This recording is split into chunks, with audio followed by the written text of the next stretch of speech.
Welcome back नाज़रीन। और अब बात करेंगे थैलेसीमिया से मुतासरा बच्चों की मुश्किलात की। अंदरून सिंध के कई इलाकों में ब्लड बैंक्स बंद होने की इतलात हैं, जिसकी वजह से थैलेसीमिया से मुतासरा बच्चों को खून फराहम नहीं किया जा रहा है और खून की फराहमी गुज़श्ता कई माह से मुतासर है, जिसकी वजह से ये बच्चे ज़िंदगी और मौत की कशमकश में मुब्तला है। इस पर बात करेंगे। हमें स्टूडियो में ज्वाइन किया है मोहतरमा आयशा महमूद साहिबा ने, जो कि प्रेसिडेंट हैं फेथ ऑर्गेनाइजेशन की और मेंबर हैं थैलेसीमिया इंटरनेशनल फेडरेशन की।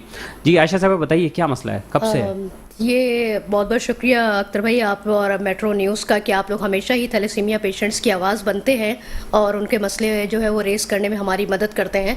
ये कुछ 2-3 महीनों से हमारे पास कंप्लेन आ रही थी कि ब्लड डोनेशन की कुछ इश्यूज़ थे कि ब्लड डोनर्स अरेंज करने, तो हमें वाकई ऐसा लगा कि ब्लड डोनर्स की शॉर्टेज हो रही है। लेकिन जब हम अंदर डेप्थ में गए, हमने बातचीत मालूम की, तो पता चला जी वहाँ तो स्ट्राइक्स चल रही हैं और 2 से 3 महीने हो गए उनको ना सैलरी मिल रही है, ना उनको इंक्रीमेंट मिल रहा है।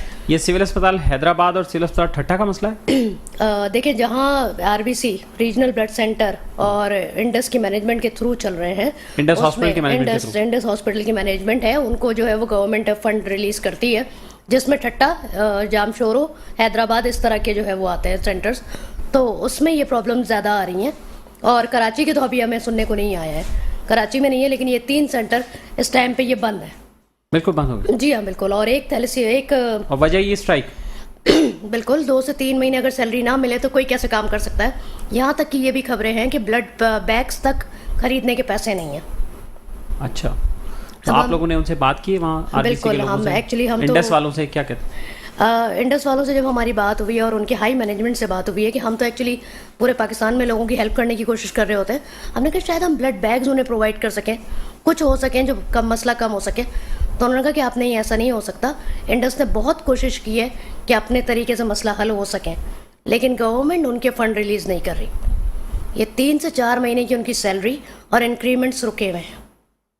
अच्छा, तो इंडस खुद इतनी बड़ी ऑर्गेनाइजेशन है, वो नहीं मैनेज कर सकती फंड? नहीं, उन्होंने की है, ब्रिज फाइनेंसिंग करके भी उन्होंने बहुत कोशिश की है कि 2 महीने की सैलरीज दे दें, लेकिन उसके बाद भी आपके पास एक ब्लड बैंक चलाने के लिए बहुत सारा एक्सपेंस होता है, वो कैसे कवर करेंगे? तो फिर मरीज अब कहाँ जा रहे हैं वहाँ? कितने मरीज मुतासिर हैं? हैदराबाद के अंदर सिर्फ 2000 प्लस मरीज हैं जो रजिस्टर्ड हैं, और ये सिर्फ और सिर्फ हैदराबाद के नहीं हैं, ठट्टा के हैं, कोटरी के हैं, हर जगह के हैं। और हमें कॉल्स आ रही हैं कि अगर आपके पास थैलेसीमिया सेंटर है या आपके पास ट्रांसफ्यूजन की सहूलत है तो हम अपने पेशेंट्स को रेफ़र कर सकें। और वो जो है वो खुद ही अपना डोनर अरेंज कर रहे हैं और कहीं भी जाके लगाने की कोशिश कर रहे हैं, वो इस तरह से सरवाइव कर रहे हैं। अच्छा, तो वहाँ बच्चे, फैमिलीज, उनसे बात हुई? उनसे बात हुई और उनके हमारे पास वॉइस नोट्स आ रहे हैं कि बाजी हम बहुत ज़्यादा परेशान हैं, हम क्या करें, आपकी आवाज़ उठती है, आप बात करती हैं, आप हमारे लिए बात करें। कैसी है वहाँ पे अब? काफ़ी बच्चे एक्सपायर भी हो चुके हैं। हमें ये भी न्यूज़ आ रही है जी, हमें ये भी न्यूज़ आ रही है कि उनकी एज भी 2-3 पे चली गई है और काफ़ी बच्चे एक्सपायर भी हो रहे हैं। जब ब्लड नहीं मिलेगा अख्तर भाई, हमारा सर्वाइवल ब्लड पर है, हम थैलेसीमिया मेजर्स का सर्वाइवल ही ब्लड पर है। अगर नहीं मिलेगा तो हम कहाँ से जिएंगे? कितनी हम कोशिश कर लेंगे कि डोनर ले आए, कितना ले आएंगे हम? 3 से 4 महीने से लॉन्ग टाइम। इसमें हमें तकरीबन भी 1 महीने में 3 बोतलें तो चाहिए। तो ये थैलेसीमिया के नाम पे कुछ ऑर्गेनाइजेशन भी बनी हुई है बच्चों के लिए, वो भी काम कर रहे हैं, उनसे कोई कोऑर्डिनेशन, कोई उनसे मदद, कोई चीज़ मिली? देखिए, अब वो अगर साहिब हैसियत होगा या थोड़े बहुत उसके पास भी अगर अमाउंट होगी तो वो शायद कराची आके लगा लेगा ब्लड, लेकिन जिसके पास कुछ भी नहीं है वो तो वहीं रह के अपनी कोशिशें करेगा, जो भी करेगा। तो काफ़ी लोग तो कराची नहीं आए और काफ़ी लोग आ भी नहीं सकते, तो कहाँ से? और यहाँ जो हमारी ऑर्गेनाइजेशंस हैं वो ऑलरेडी इतनी ऑक्यूपाइड हैं, तो वो कैसे काम करेंगी उनके लिए? डीजी हेल्थ ऑफिस है हैदराबाद में, वहाँ कोई आपने रब्ता किया हेल्थ डिपार्टमेंट से? अभी तक जो है वो हमारी एक्चुअली एक्स जो हमारे MP MNA हैं उनको हमने लिखा है, हमने हाजिर वालों को भी लिखा है, लेकिन अभी तक कोई रिस्पॉन्स नहीं आ रहा। मैं तो यही चाहूँगी कि साथ नियाज साहब और जो हमारे हेल्थ मिनिस्टर हैं, जो हमारे डिफरेंट लोग हैं, प्लीज़ इस बारे में बात करें, इस बारे में इस इशू को उठाएं, क्योंकि ये बहुत ज़्यादा सीरियस इशू है, ये ज़िंदगियों के मामले हैं। क्या कहेंगे फिर, क्या होगा इस सूरत? देखिए, मैं वो आपको पहले भी कहा था कि मरीज़ नहीं जानता निगरान हुकूमत है या किसकी हुकूमत है। हम सिर्फ अपनी ज़िंदगियों के लिए लड़ रहे हैं और हम सिर्फ हुकूमतों से यही अपील करेंगे कि देखें, जो काम अच्छा किया जा रहा है ना, उसे कंटिन्यू करने दें।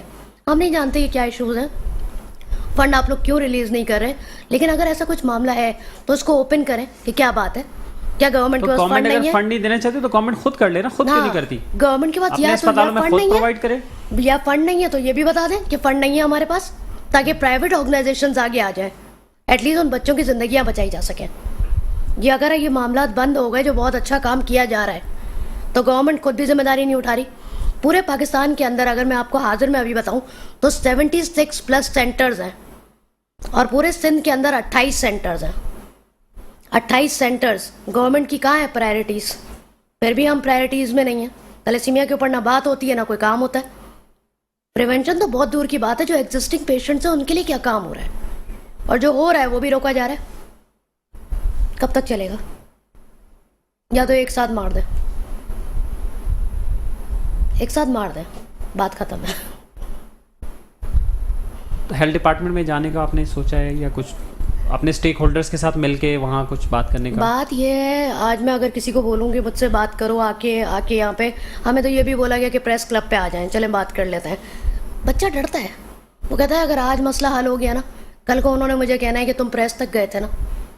अब ये जो थ्रेटनिंग वाला मामला है हमारे यहाँ, इसको कौन रोकेगा? ना मेरे पास कोई थैलेसीमिया सेंटर है कि मैं उसको अंडर शेल्टर ले आऊँ। अगर मेरा थैलेसीमिया सेंटर होता तो मैं उसको शेल्टर दे देती, लेकिन अब जो सेंटर्स हैं वो कभी कभार इस लेवल पे भी चले जाते हैं कि उनको थ्रेट होता है कि हमारी ट्रीटमेंट रुक जाएगी तो हम कहाँ जाएंगे, और मैं भी उन्हें कोई प्रॉमिस नहीं कर सकती इस मामले पे। इस सारी चीज़ों को देखना बहुत ज़रूरी है अख्तर भाई। पेशेंट राइट्स हमारे बहुत नेगलेक्ट हुए हैं। आखिरी बात क्या कहना चाहेंगे? हुकूमत को बहुत ज़्यादा सीरियस होना पड़ेगा। ये कोई कम नंबर्स नहीं है थैलेसीमिया के, ना पेशेंट्स के नंबर कम है और ना सेंटर्स के नंबर कम है। हुकूमत को या तो इनके फंड्स इंक्रीज करने चाहिए या फिर इसको जिम्मेदारी अपनी खुद लेनी चाहिए। हुकूमत जिम्मेदारी ले, अपने हर गवर्नमेंट के सेंटर के अंदर या गवर्नमेंट के हॉस्पिटल्स के अंदर एक वार्ड थैलेसीमिया पेशेंट्स का मुख्तस किया जाए, जहां उन्हें प्रॉपर ट्रीटमेंट मिले, जो उनका हक है। बहुत शुक्रिया आपका, आप हमारे साथ यहाँ मौजूद रही और इस पर आपने गुफ्तगू की। नाज़रीन, वक्त हुआ एक ब्रेक का, शॉर्ट ब्रेक लेते हैं, उसके बाद वापस आकर एक और स्टोरी आपको बता दें।